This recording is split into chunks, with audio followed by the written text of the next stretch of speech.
Bueno, me voy rápidamente a ver, nada más tenemos ya, me da muchísimo gusto que esté con nosotros el consejero del Instituto Nacional Electoral, Ukip Espadas. Gracias, consejero, ¿cómo está? Gusto en saludarlo. ¿Qué tal? Mucho gusto, Denise.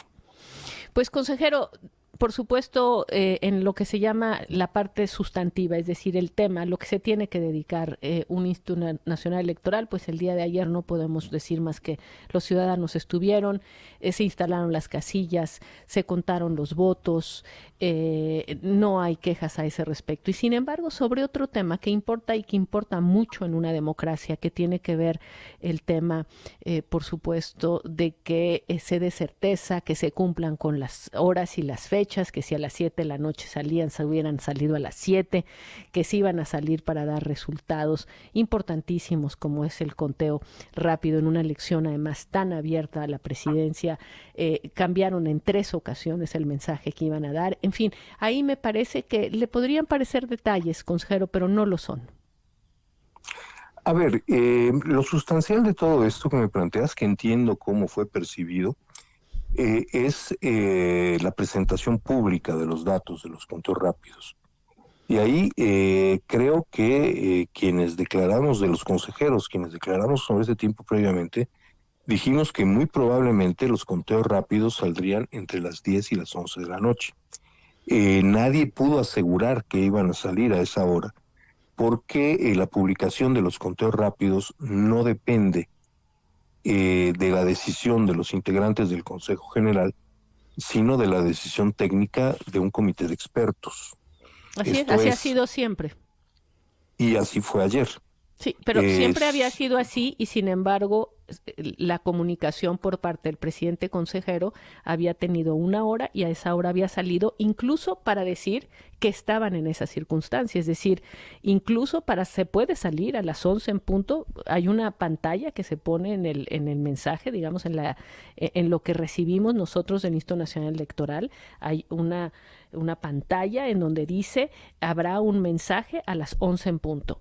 Si no lo van a tener y si esto depende de otras personas, lo correcto habría sido presentarse en esa cadena nacional a las 11 y decir, en este momento estamos esperando, el Instituto Nacional Electoral está reunido, hay un equipo de expertos, están haciendo esto por tales y tales razones o por la dificultad de tal y tal cosas, pero el tema de tener una pantalla que cambia 3 veces la cita de una cadena nacional, ¿por qué? Y de verdad lo pregunto, habiendo además defendido que el INE estaba haciendo su trabajo sustantivo, que no depende de ustedes, la precisión de otros años y la aparición para dar explicaciones es algo muy importante en la noche de una elección.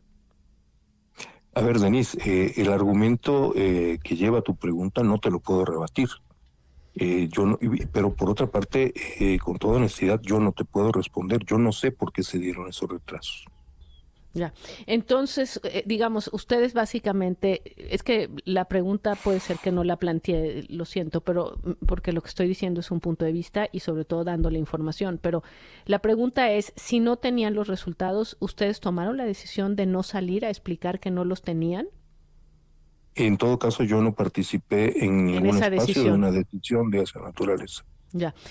¿Podrían haber dado la elección para presidencia y después dar la más compleja, que obviamente era diputados y senado? En principio sí, pero no sé si el comité entregó los datos de manera segmentada o de manera conjunta. Ya. ¿Y las decisiones de cómo comunicarlo era algo en lo que participaban todos los consejeros o quién decidía cómo comunicar esta información? Este consejero no participó en ninguna de esas Ya. decisiones. Bueno, creo que es importante. Yo sé que puede parecer que comparado al trabajo sustantivo es menor, consejero, que le pareciera un tema de No, detalle. No creo que lo sea. no, a ver, no, tienes razón. Es decir, creo que en otros contextos Perdón, ¿me hubiera permite un podido, segundo? ¿Me permite un por segundo? Voy a supuesto que hacer sí. una pausa y regreso con el consejero Ukip Espadas. Ya volvemos. Bueno, regresando está con nosotros Ukip Espadas, consejero del Instituto Nacional Electoral, y bueno, simplemente nos decía que él no participó en estas decisiones, decisiones que son fundamentales en una noche de elección, como el tema de quién sale, cuándo sale, a qué hora sale y cómo va informando. En esta ocasión, creo que lo que me iba diciendo, consejero, es que quizá esto no fue decisivo. ¿Por qué? Pues porque había una diferencia de 30 puntos, pero ha habido una diferencia de menos y esto hubiera sido algo muy delicado. A ver, creo que pone usted, hace un señalamiento correcto, es decir, dadas las condiciones del resultado final, estos atrasos inopinados no generan mayor duda sobre el proceso. Pero también quiero indicar que estas condiciones, no sé si errores es la palabra adecuada, caen en un contexto delicado por varios factores importantes que quiero señalar. A ver. Y que creo que habiendo pasado la votación puedo hablar de ello. Durante meses, durante algo más de un año, el INE enfrentó acusaciones de ser cómplice de un potencial fraude electoral, de que estaba tomado por Morena y que Guadalupe Tadei iba a operar para hacer ganar a Morena a las buenas y a las malas. Algunos pocos hablaron directamente de fraude electoral. Hoy hay quienes están hablando en medios de fraude electoral. Por otro lado, hubo otra campaña que esa me pareció todavía peor, diciendo que, y trato de usar palabras textuales, el signo de las elecciones del 24 iba a ser la violencia. Y yo quiero saber quién ayer vio que la violencia marcara las elecciones. Sin embargo, esto tuvo ya un efecto. Nuestra participación alcanzó poco más del 60%. Honestamente, yo, y lo declaré, pensé que iba a estar arriba del 70%. 4 de cada 10 personas con derecho a votar decidieron no hacerlo. ¿Qué pasa si a la población le decimos durante meses, te van a robar tu voto, el INE te va a robar tu voto, Guadalupe Tadei está ahí para robar tu voto? Pues esto genera desencanto.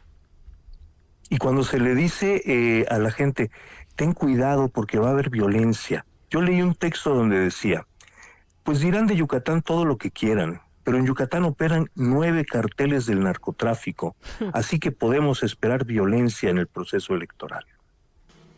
¿Y quiénes, muchísima gente percibe esto y yo no sé en qué medida al final resultó así, pero me parece que es un factor que estimula, que desestimula la participación electoral. Ahora, no ¿cómo? Me parece tenemos que que ir a la pausa, Sí, a ver, es un tema, perdón, tengo que volver a hacer un corte. Por favor, ojalá se pueda quedar con nosotros. Gracias, ya volvemos. Estamos aquí atando cabos y estamos platicando con el consejero del Instituto Nacional Electoral. Decía que pues había faltado participación ciudadana, que lo atribuía a este tema del miedo de ciudadanos de no ir a votar. Yo creo que desde luego puede ser que haya gente que haya hecho campaña en ese sentido. Lo cierto también es que los hechos ocurridos durante las campañas, los asesinatos y demás pudieron haber sido por sí mismos suficientes, y eso pues se tiene que informar, y si esa fue el efecto que tuvieron, pues es evidentemente desafortunado, consejero. No, yo no reclamo que se dé la información, me parece que es un trabajo periodístico obligado, y que especialmente cuando es un trabajo periodístico serio, señala lugares y particularidades. Esto es, quien esté informado de la violencia en el país sabe que si vive en Yucatán, no le va a pasar nada. Que si vive en Aguascalientes no le va a pasar absolutamente nada.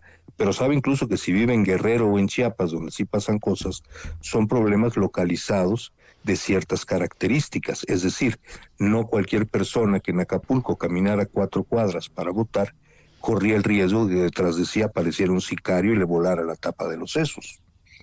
Pero no me quejo de los reportajes ni de la información. Me quejo de la sobreinterpretación editorializada que se hizo en más de un lugar, diciendo textualmente, el signo de la elección es la violencia. Estamos viendo violencia como nunca antes. A ver, técnicamente sí, hubo algo más de violencia en cifras que en la elección del 21. No se duplicó, no se triplicó, pero sí hubo más. Sin embargo, también es verdad que en los dos casos fueron hechos sumamente focalizados. Eventos serios de violencia el día de ayer tuvimos en 3 de 170,280 casillas, en donde en 2 a mano armada asaltaron las casillas y en otra prendieron fuego. Ahora, Esto no debe sí. ocurrir ni en una casilla, pero pretender que el que haya ocurrido en 3 casillas, dar información es estricto Pero profesionalismo periodístico. perdón, pero aquí lo único que hemos dicho es efectivamente que fue una jornada ejemplar, que fueron incidentes focalizados. Lo que quiero decir es, una cosa no No quita es a la usted otra. mi reclamo de No, yo ninguna lo sé, manera, ¿eh? yo lo entiendo, consejero, pero lo que también quiero decir es, entiendo lo que dice, entiendo lo que pasó con los señalamientos que se hicieron sobre el Instituto Nacional Electoral, pero yo no quito el dedo del renglón sobre algo que le corresponde al Instituto Nacional Electoral, No, que es, es que es en el mismo sentido. Yo ya, mencioné estos 2 hechos, yo mencioné como una hipótesis de conclusión que esto podía haber desincentivado. Pero lo mm, que creo es que nosotros como instituto teníamos que hacernos cargo de ese clima. Y que existiendo ese clima, habiendo personas que el día de hoy juran de rodillas que hubo fraude electoral el día de bueno, ayer, pero eso era siempre habrá, muy impropio, desafortunadamente, sí. muy bien, pero habrá gente que tenga un poco de dudas o que esté más indecisa. Mm, Y a esas personas, mientras más precisas ante esas personas y ante los medios de comunicación, mientras más precisa sea la comunicación que proporciona el instituto, será mejor, mejor. Es sí, decir, sin duda. el día de ayer, si como usted lo plantea, efectivamente hubiéramos salido a las 11:30 a decir, oigan, con la pena, pero el comité nos dice que todavía necesita que lleguen algunas casillas y en unos minutos más les daremos el resultado. Eso hubiera sido una manera mejor de lidiar con una situación Así de es. ataques contra el instituto, que me parecen ataques desproporcionados, injustos, lo mismo que algunas interpretaciones sobre la... Es decir, nosotros, más allá de lo que pudiera ocurrir con estos criterios vertidos en redes y en medios de comunicación, Ujú, nosotros teníamos que hacernos cargo de que eso era algo que estaba al menos así es. parcialmente, en la percepción social, en las emociones sociales. A ver, gente de mi generación que siente que le van a volver a robar el voto, el nivel del agravio es enorme. Y entonces que cuando están esperando un resultado, no solo el resultado no salga, sino que no se le diga que no va a salir por tal razón, Eso es lo que quería, independientemente de las exactamente. causas por las que se hizo, que los hechos demostraron que no hubo ninguna intención de ocultamiento con el Es que fin de no, yo estoy de facilitar acuerdo en eso. nada. Es que yo estoy Fue de un... acuerdo, Es que pero creo la que estamos de comunicación acuerdo, importa. Denis. Sí, creo que sí, estamos Sí, de acuerdo. Creo que estamos de acuerdo y simplemente creo que en la construcción de una certeza, la comunicación es fundamental. eso, tiene usted toda la razón. Pero bueno, lo importante, insisto, es ojalá esto también se entienda dentro y que además pues quede para de estas cosas que se van aprendiendo. Lo fundamental, y aquí lo dije antes de entrar, fue una jornada donde se votó en todas partes del país, hubo incidentes aislados y el trabajo sustantivo del Instituto Nacional Electoral, que es el de contar y contar bien los votos, se hizo y hoy tenemos un resultado, a algunos les gusta, otros no, pero es el resultado del voto de los mexicanos. Le agradezco muchísimo en esta ocasión y todas las ocasiones que he podido contar con usted para comentar estas cosas. De verdad, estoy muy agradecida. Por el contrario, Denis, para mí es un privilegio poder hablar con usted.